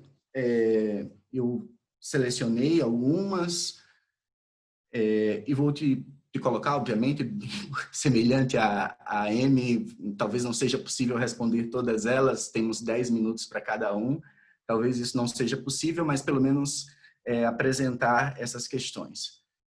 O Claudemir te faz uma pergunta bem pontual e direta, que é, considerando que existe esse controle do governo de todas as coisas, do governo chinês, ele se refere, como, então, pensar a noção de livre-arbítrio? É possível pensar a noção de livre-arbítrio num espaço de controle exacerbado dos meios? Essa é a questão apresentada pelo Claudemir. Existe uma outra questão que é colocada pelo Pedro e também pela Elisa Lima, que pergunta a sua visão, a sua perspectiva a respeito do aumento da perseguição por causa da liderança de Xi Jinping.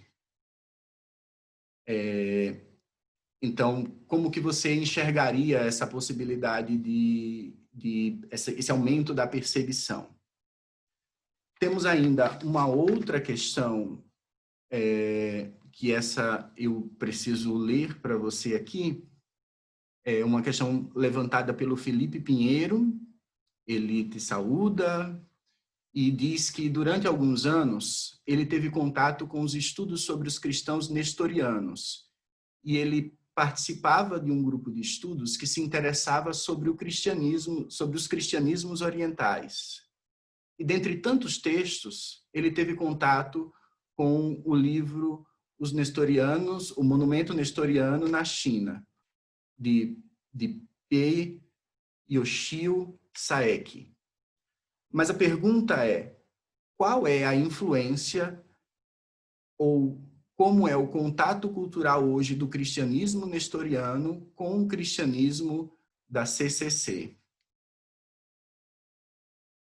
E, por fim, como uma última questão, e essa última questão foi dirigida aos dois, e com ela eu encerro essa temporada de perguntas, eles deixam à vontade para responder.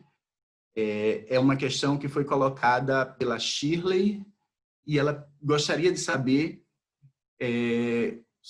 a respeito do NIFEA, uma nova arquitetura financeira e econômica internacional, que é desenvolvida e endossada pelo Conselho Mundial de Igrejas e a Federação Luterana Mundial e a Comunhão Mundial de Igrejas Reformadas. E aí a pergunta é a respeito sobre esse enfoque numa estrutura de base teológica que seria uma economia da vida, mas que vai para além e constrói uma ponte para as políticas e práticas econômicas. A Shirley aponta que não necessariamente esse documento é um documento conhecido por todos, mas ela reforça que esse seria um assunto fundamental, que merece atenção entre os evangélicos que têm interesse em pensar a partir da economia, em reduzir a pobreza, em reduzir a desigualdade social.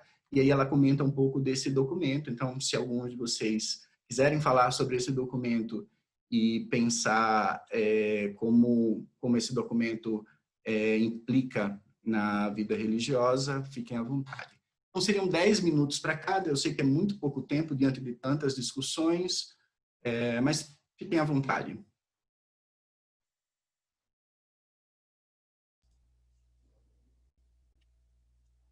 Okay, I guess I'll start since Certo, eu vou começar então, já que eu fiz a minha apresentação antes do Alan. Não dá para responder tudo, mas eu agradeço todas as perguntas e, Jay, muito obrigada pelos seus comentários tão bem preparados. Eu pude também recebê-los com antecedência e também conseguir pensar e refletir um pouco sobre essas coisas. Você, com certeza, levantou pontos importantes e interessantes para os quais eu ainda não tenho resposta, mas eu concordo com o que você falou desse contexto interdisciplinar. Eu estava pensando sobre esses assuntos como socióloga e não sugerindo caminhos adiante, eu só estou tentando fazer o diagnóstico. Talvez eu tenha até deixado um pouco mais revelada aí a minha opinião durante a apresentação de hoje. Agora, falando sobre os grupos, essa primeira pergunta sobre como esses grupos conversam e falam sobre os relacionamentos. Bem, acredito que sim, você está certo. O relacionamento certo ainda é visto como um relacionamento totalmente individualista e não está colocado nesse lugar de um relacionamento certo. Acredito que os grupos de desenvolvimento cristãos que eu estudei possuem sim uma boa compreensão das realidades estruturais, falando do mercado. Essa pesquisa é de grupos norte-americanos e eles estão contratando sociólogos, antropólogos, cientistas políticos para trabalharem nessas análises. Não só fazer análises econômicas sem prestar atenção, por exemplo, ao contexto e estruturas.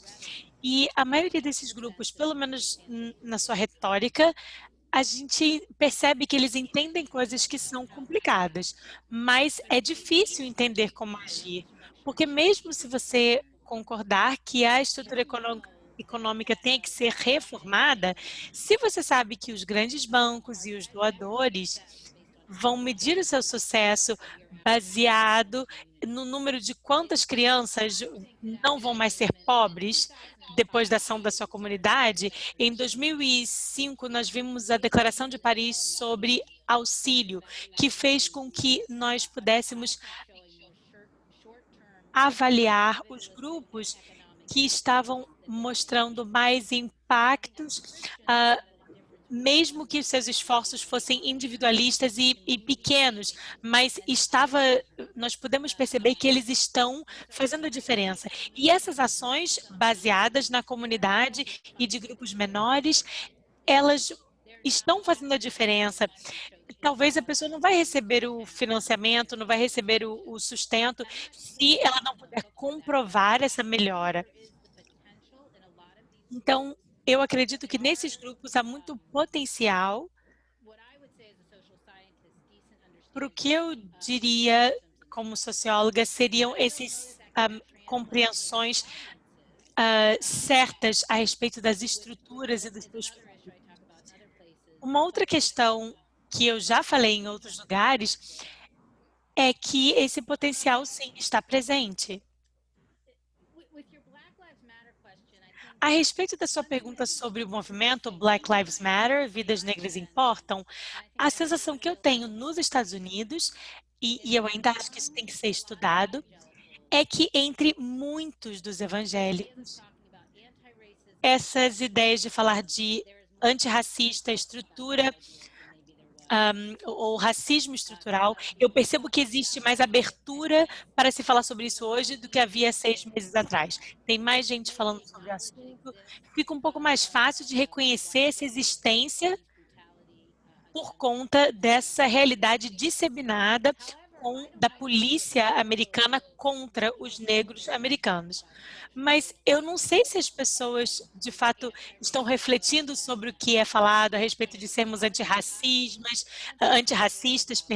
sobre o racismo estrutural, mas a minha preocupação é que esses termos estão muito mais presentes, mas não há tanta reflexão.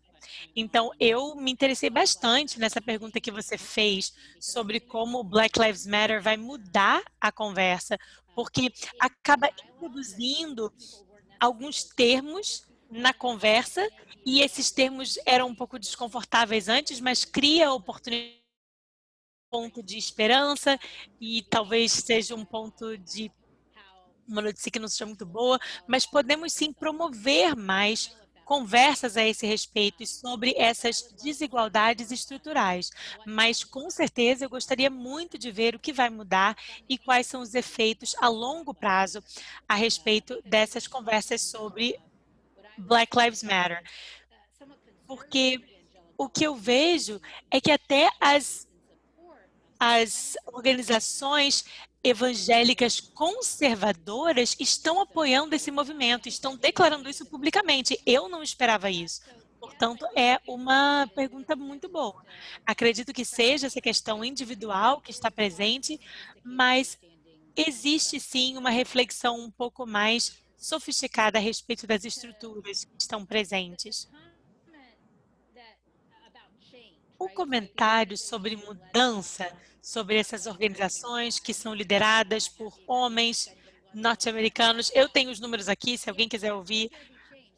Será que haveria mudança?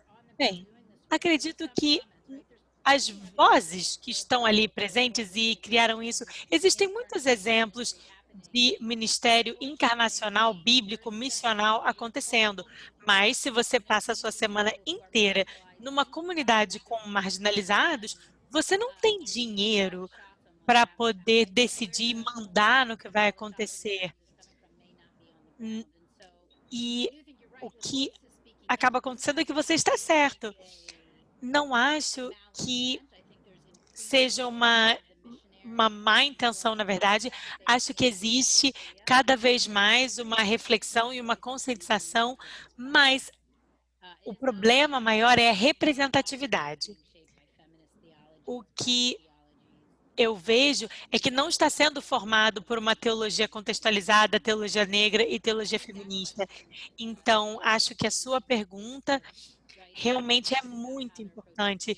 Não tem a ver só com a forma como estão abordando a desigualdade, mas como essas organizações se estruturam e como nós, como comunidade cristã, pensamos sobre essa resposta e se refletirmos se aquele é um ambiente no qual todas as vozes são ouvidas.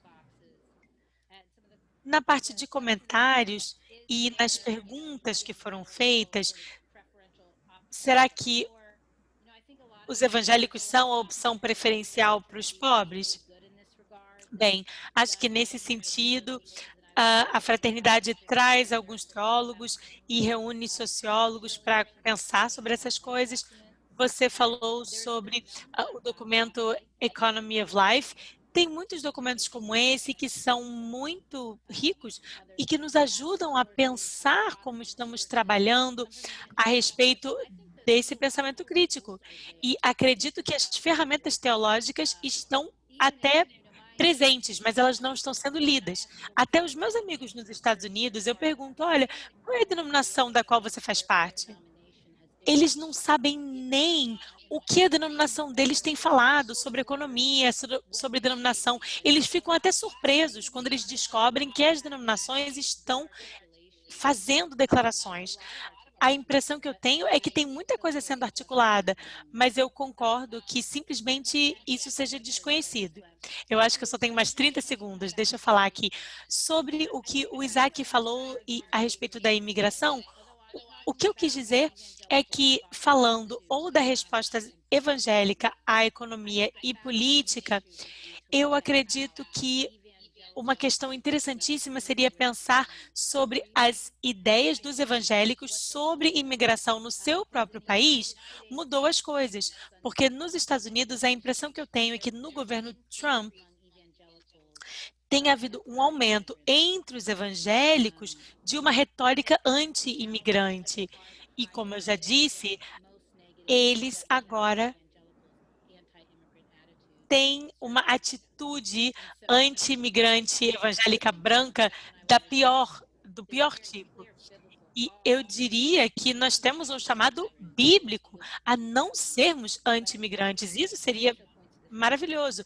Mas a pergunta do Isaac também mostra que, à medida que as igrejas abraçarem essa diversidade dentro delas, os imigrantes, com certeza, vão nos ajudar muito a aprofundar essa conversa e a oferecermos uma maneira um pouco mais diversificada de termos essa variedade presente nas nossas comunidades.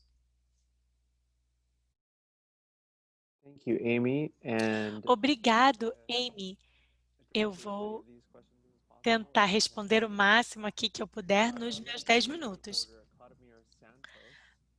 Claudemir Santos fez uma pergunta sobre o controle do governo, sobre tudo, e como é que nós podemos ter um livre-arbítrio se até a sua rede social está sendo monitorada. Bem, em primeiro lugar, existe uma resposta tecnológica e uma resposta filosófica. A tecnológica é, olha, dá para usar um VPN, uma Virtual Private Network, para poder romper ali, quebrar os firewalls, porque o pessoal fala que a grande muralha da China agora são os firewalls nos sistemas.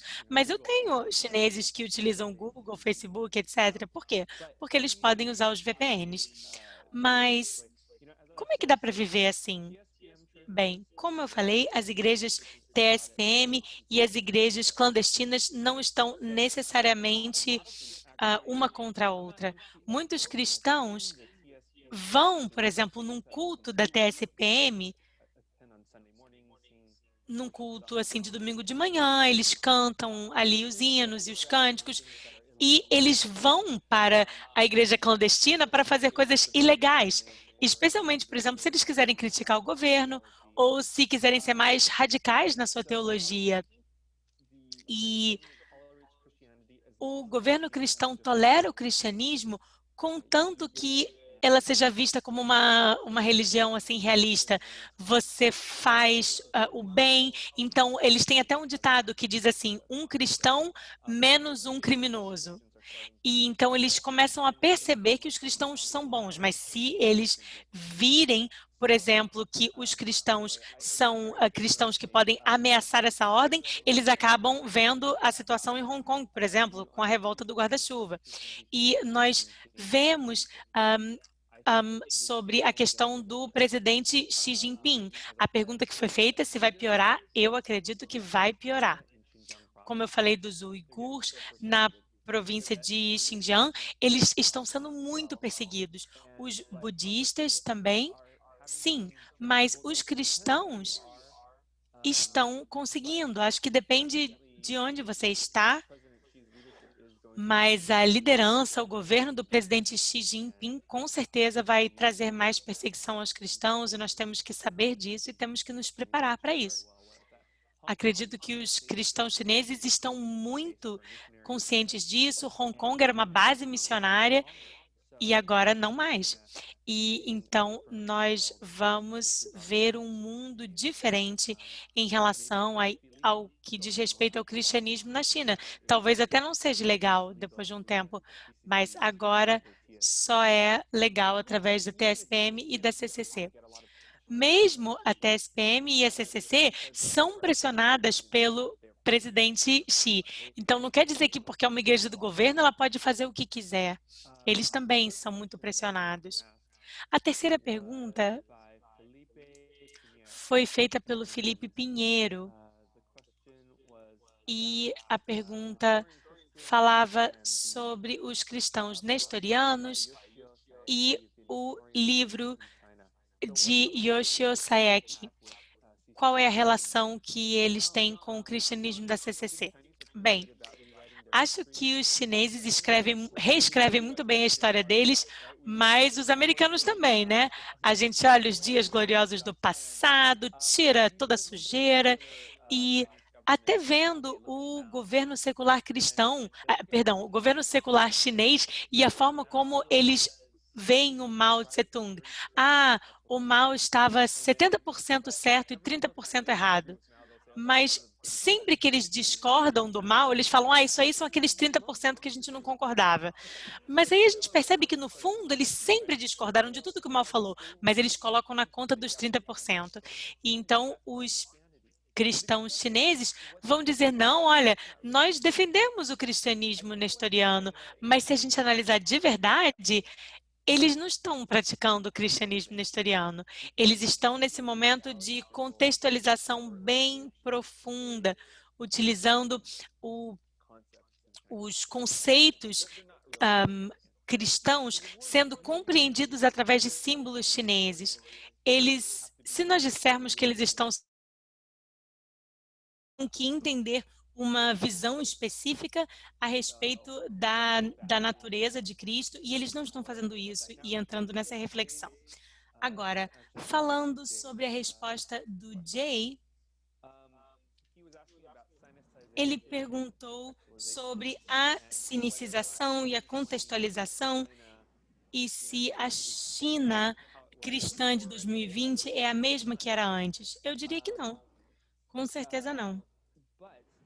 Mas, como eu já disse, coisas estrangeiras podem ser naturalizadas. Um exemplo que eu dou é o seguinte, eu morei na Inglaterra durante 5 anos e o chá lá é algo que é muito próprio dos ingleses. Beber chá é tão inglês quanto a rainha, mas, na verdade, o chá foi um hábito que eles adquiriram durante a colonização da Índia. E hoje é uma coisa que é vista como algo totalmente inglês. E a mesma coisa, o cristianismo chinês não foi algo que nasceu lá, mas cresceu tanto naquele terreno que pode se tornar um cristianismo mais autóctone chinês, mais o confucionismo, o igualitarismo e o marxismo entraram. Mao disse, tudo bem, vamos trazer tudo isso para cá. Mas a música clássica e questões ocidentais a gente não quer. Mas o Marx a gente quer. Mas espera aí, o Marx é europeu. Então, se eles conseguiram trazer isso e apropriar, eles vão poder reescrever a história deles e dizer, isso aí era chinês, na verdade. Então, o igualitarismo da liderança feminina dentro do Partido Comunista, agora é visto como algo muito chinês. E o confucionismo acabou sendo algo que foi rejeitado como algo do passado, algo desatualizado. E, Jay, você perguntou sobre isso. Se apoiar o cristianismo cristão seria uma forma de apoiar os missionários, as igrejas clandestinas, o comunismo chinês. Bem, acredito que há esse cristianismo chinês que é muito multifacetado.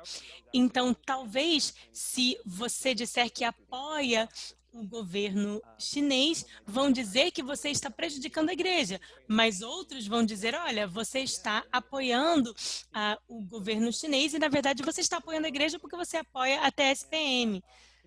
Então, eu diria que não é e ou, são os dois. E o governo chinês é a mesma coisa que a população chinesa.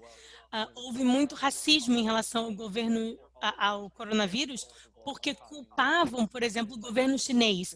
E aí você acaba responsabilizando o povo. Mas tem muito chinês que nem gosta do governo. E não foram eles que causaram a pandemia do coronavírus. E aí nós temos que separar, na verdade, o governo, as políticas oficiais do povo. E, nesse sentido, o que ajudaria mais? Será que é apoiar a igreja do governo ou apoiar a igreja clandestina? Eu diria os dois, mesmo se elas parecerem ser opostas uma à outra. Eu sei que é complicado. Muito obrigada. Nós que agradecemos a Allen M pelo esforço em fazer sintetizar em poucos minutos um conjunto de questões que eclodiu aqui, que certamente permanece o desejo do debate. Temos alguns minutos. Jay, caso queira colocar alguma observação, algum comentário, temos aí pelo menos 5, 6 minutos à sua disposição.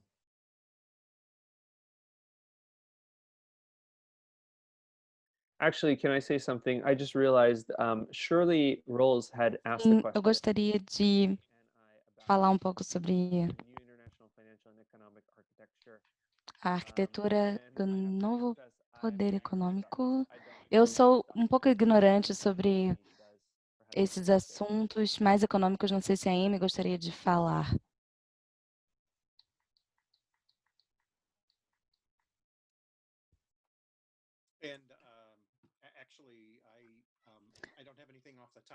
Na verdade, não tenho nada a dizer nesse momento.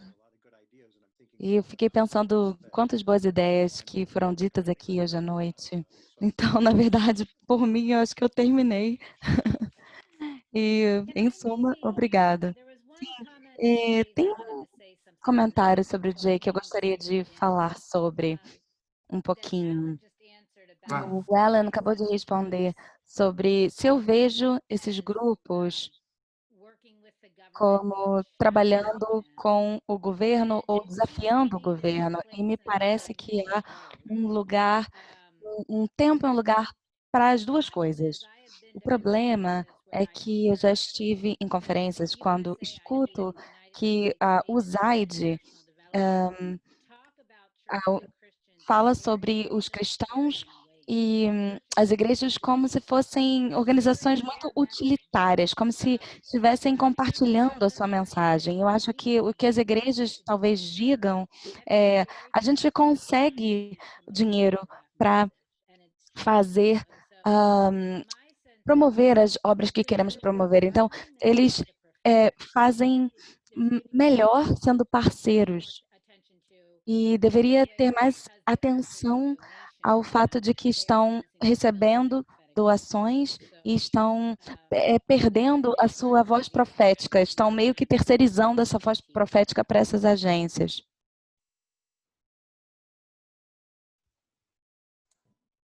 Obrigado, Amy.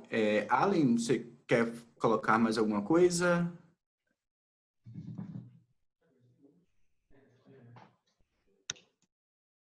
No, I think those are good conclusions. Não, acho que essas são boas conclusões e bons comentários.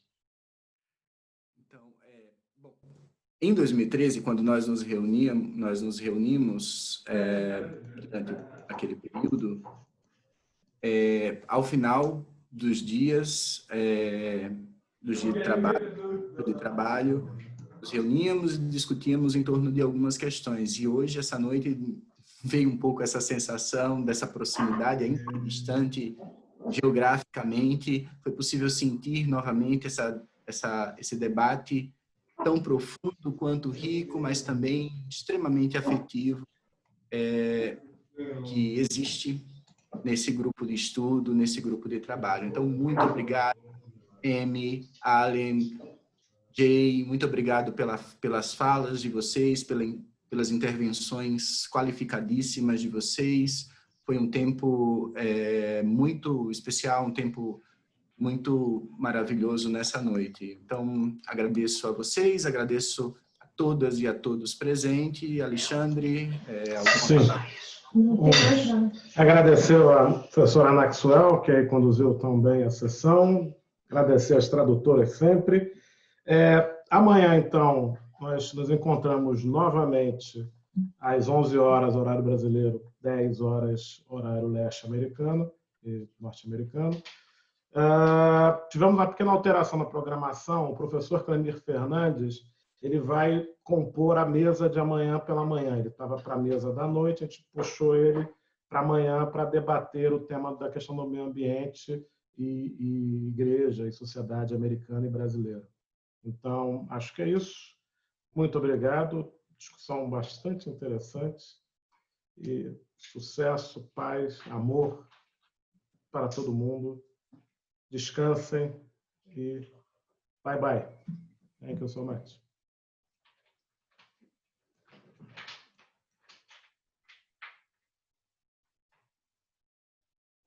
Assistindo agora à noite.